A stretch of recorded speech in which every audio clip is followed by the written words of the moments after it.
morning, and thank you for joining us today for Weather Center Live. I'm meteorologist Jen Carfagno. And I'm meteorologist Kait.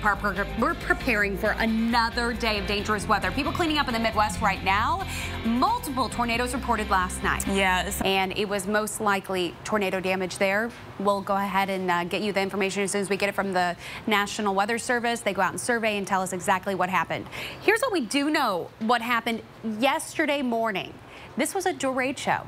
Yeah, it's a word that maybe you aren't as familiar with hearing, and you're like, what exactly does that mean? Well, let's take a look at this, because this was started at 4 a.m. That's when we're starting this. But before that point, we already had a huge track of damage, right? So if we go forward in time on this, you'll notice that the thunderstorms, see how they kind of bow out here? This would be a squall line.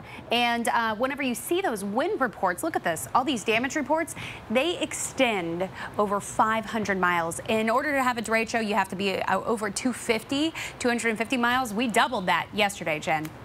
Sure did. A long track of damage there. That was, again, the yesterday morning storm, and then in the evening, storms erupted again. And now today, cleanup is underway after a reported tornado sliced through Coal City, Illinois, and that is southwest of Chicago.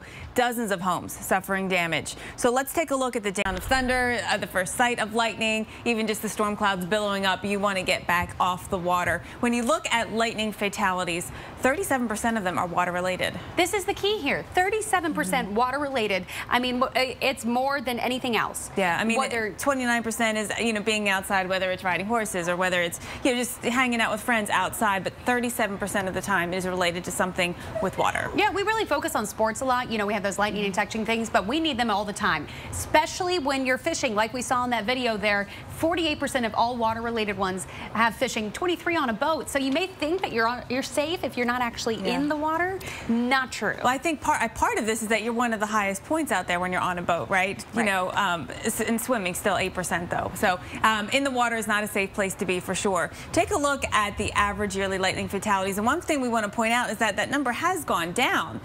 Certainly now 26.5 is a lot less than it used to be. So we're getting better. Getting better, where you have a lot more information. Yes. Your cell phones have a lot more information. You can go to your Weather Channel app, and it'll give you a lot better heads up on when and where lightning may be. But still, you have to be on top of it, especially in these areas. You may not think about spots like this, being spots that we see some of the highest lightning strikes, but they are. It's not always just the coast. Oh, for sure. And today we've got the Northeast under the gun for a lot of storms with lightning, and water parks ratio over 100 miles per hour. Now we got a lot of cleanup going on today. Yeah, watching that, they were definitely way too close for comfort. That's not ever something we recommend. Actually, just heard that the governor of Illinois has said we're sending out our urban search and rescue team, Illinois Task Force 1, 80 members of that, to try and help comb through that rubble today. So thanks for staying with us here on Weather Center Live. I'm meteorologist Kait Parker. And I'm meteorologist Jen Carfagno. We are watching, of course,